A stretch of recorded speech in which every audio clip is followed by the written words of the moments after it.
so tall. People built it high but couldn't hear the call. God changed their language, spread them far and wide, showing His power. He's always by our side. He's the one who sets us free, forgiven, loved, we're meant to be. Just like the woman, we're made brand new. Come and see what God can do. J12 teaches mercy, grace, and love. God forgives us, He lifts us up. No more shame, no more fear. With Jesus' love, we draw near. He's the one who sets us free, forgiven, loved, we're meant to be. Just like the woman, we're made brand new. Come and see what God. Wake up early, start your day. Join us on Zoom, come what may. Monday to Friday, 5:30 a.m. God's Word will guide you again and again. Come and learn. Click na ko ng 2 Corinthians chapter 6, verse 16 to 18. Kaya mama yung promise ni Lord.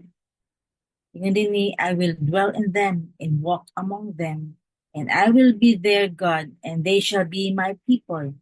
Therefore come out from the midst and be separate, says the Lord, and do not touch what is unclean, and I will come you.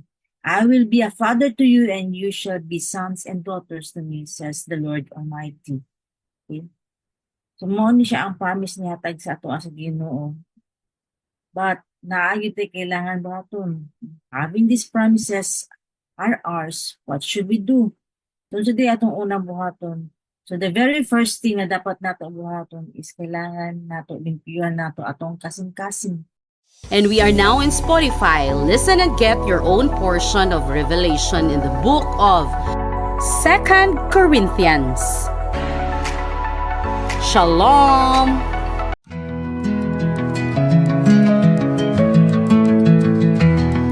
On March 7th, we gathered as one. In the presence of God, the victory's begun. The blood of Christ, it set us free. Through His resurrection, we found victory. The Holy Spirit, our guide so true, renewing our hearts, making all things new. In Devo's grace, we felt His love. We are restored by His power from above. We're renewed, we're whole, we stand in His might. By the blood of the Lamb, we've been given new life. The power of resurrection, our hearts ignite. Restored in His presence, in His love we unite.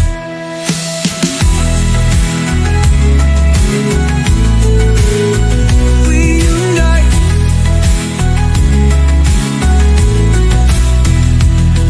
For 3 days we prayed, for 3 days we rose.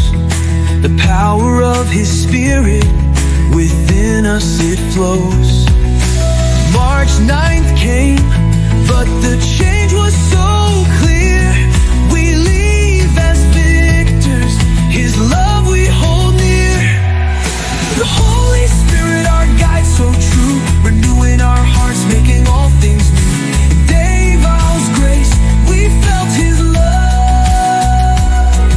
We are restored by His power from above. In Baha'i Pagasa we came as one.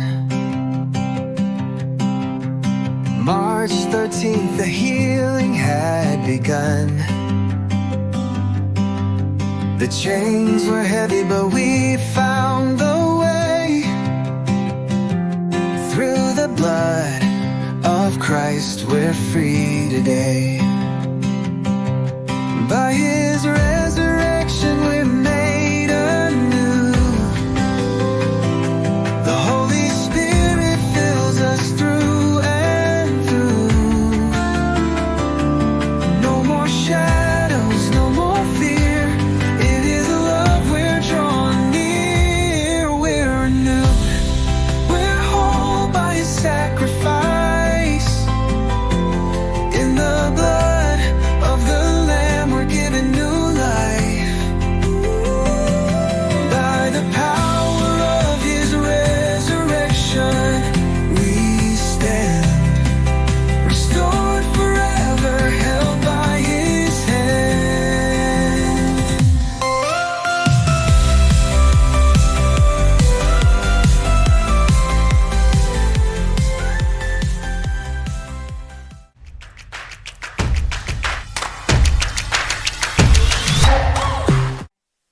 Mayong buntag sa tanan, ako si Wela Bana ni Jun Sato.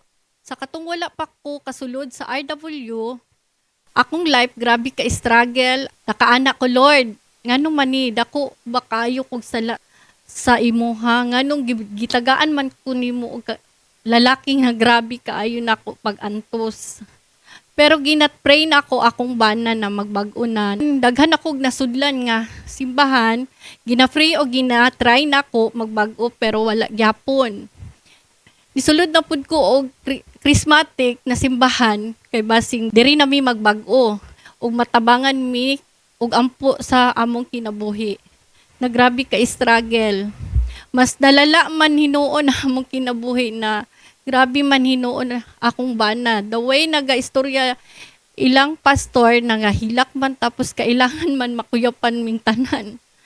Unya, wala ko kasabot nga nung makuyapan man. Mao nag-isip na pud ko na mag-iglesia na pud ko be.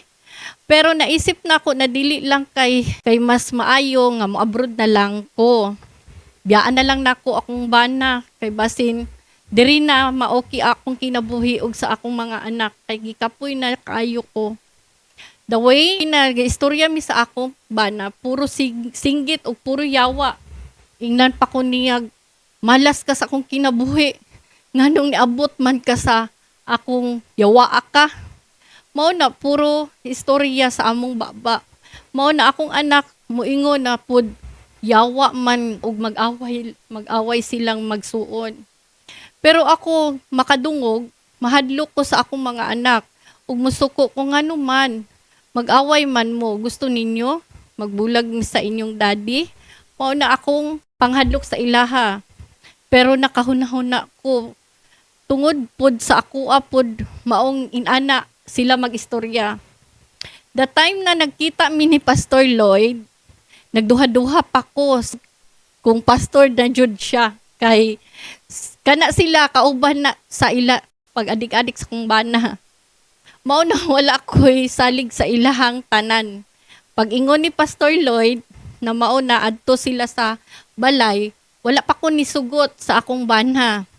Pero pag ingon nga magpatrabaho sa ngipon sa anak ni Lloyd, sugot ko. Unya digto ko naka-open up sa iyaha na grabe jud among life. Maski 25 years na mi na panag-uban, wala magbagbago. Kung pastor ka pwede tabangan mi nimo og i-frame mi nimo maoki among kinabuhi og mawala na among bisyo. Wala ko nituo jud og gisuwayan panako siya. Pero katong muuli na si gitawag ko sa akong bana og ni ana siya na pwede i-frame ni Pastor Lloyd. Nigaan among pagbati paghuman og ampo ni Pastor Lloyd. After ato nituo ko na pastor na jud si Pastor Lloyd. Niabot ang time na nasakit akong bana og giingon nako si Pastor Lloyd para patabangi mi iampo akong bana kay kung dili siya okay dalahon nako siya sa hospital. After sa prayers na okay na akong bana, grabe jud ay si Do. Gi-invite ko ni Do na magsimba pero wala pa ko ni tuo. Dayon kay daghan kog doubts. Wala ko nisugot dayon kay basing parehas na pod sa charismatic na alive unya bakuyap-kuyap na pod. Then pag uli sa akong bana, nag-ingon siya, magsimba tami. Kay okay jud kay mawala jud mga pag atong bugat na problema unya. Ingon siya nga magbag-o na jud siya. Nangutana ko kung wala alive di. Ana ang akong bana nga naagyapon pero mawala jud tanan kalagot. Mao to katong the time nga na-encourage ko kay nagbag-o na jud siya og wala na siya inom sabay sa kuha.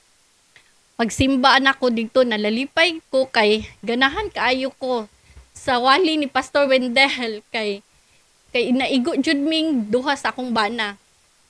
Nakaingon ko, Lord, mao jud akong ginapangit na simbahan ug anak ko, Lord, diri na jud mi mabag-o ug didto na gihinahinay og bag-o ni Lord. Dali lang kaayo jud ko magsimba. Excited na kaayo mi og ma-control. Nasad na ko akong baba na magyaw-yaw. So kad na naka-RW ko, grabe jud ang gibuhat ni Lord sa amoa. Nakaana jud ko na mali tanan akong mga gipangbuhat og istorya sa akong mga anak. Tapos akong bana grabe dako kaayo og pagbag-o sa iyang bisyo. Naa jud siya kahadlok kay Lord. Dati kay ako man iyang hadlokod kung dili nako siya pagbigyan. Sige mig-away or dili siya mo trabaho. Ug dito sa RW ang dili na ko malimtan nga sa krus nagibayaran na di ay misa among sala.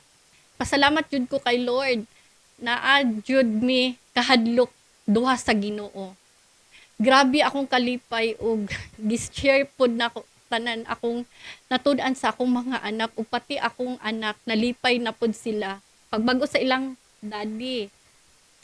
Karon gina-pray nako na akong anak pod makasulod pod sa Dynamic Church, maka-RW ug makadawat jud sila kay Lord ug ma-experience nila ang gugma ni Lord samak sa amoa. Kamo nga wala pa ka RW pagsulod jud mo kay grabe ang impact na gihatag ni Lord sa amoa. Dako jud ang pagbag-o sa amoang duha. Ako day si Jun Sato, bana ni Willa, pito among anak. Bago ko nag-RW, nakaagi po ko og disgrasya, kumatos og tulo ka adlaw og hapit isa ka bulan ko sobra bulan ko sa ospital bago nakagawas. Kanang higayon na dahantang dito sa ospital nakadamgo ko og hagdanan nga puti nya sa ibabaw portahan na puti. Wala ko ni saka sa akong damgo kay naa pa ko'y ginapaabot. Pero katong tao nga saka dito sa hagdanan ingon nga mosaka ko kay bisag masirad-an. Pero wala ko ni saka kay naa pa ko'y gipaabot. Sobra bulan po ko sa ospital anang higayon na. Og sa akong pangwarta, nagtuo ko nagiblis ko sa Ginoo pero mao yung paagi sa demonyo nga maka-drugs ko, makakuan ko sa akong bisyo nga di maayo. Pagsimba nako sa Dynamic Church, dito nako nahibal-an nga dili day maayo ang akong ginabuhat sa pag-drugs ug unsa na lang day kung madakpan ko, magbulag bis akong asawa, mawala na ang akong pamilya ug maguba tungod lang sa droga. One time, karon na tuig, wala naman nakita mi sa akong amigo nga si Do kansa pastor na siya karon. Nakita mi sa DCLA unya wala pa mi nagisgot nga pastor na siya.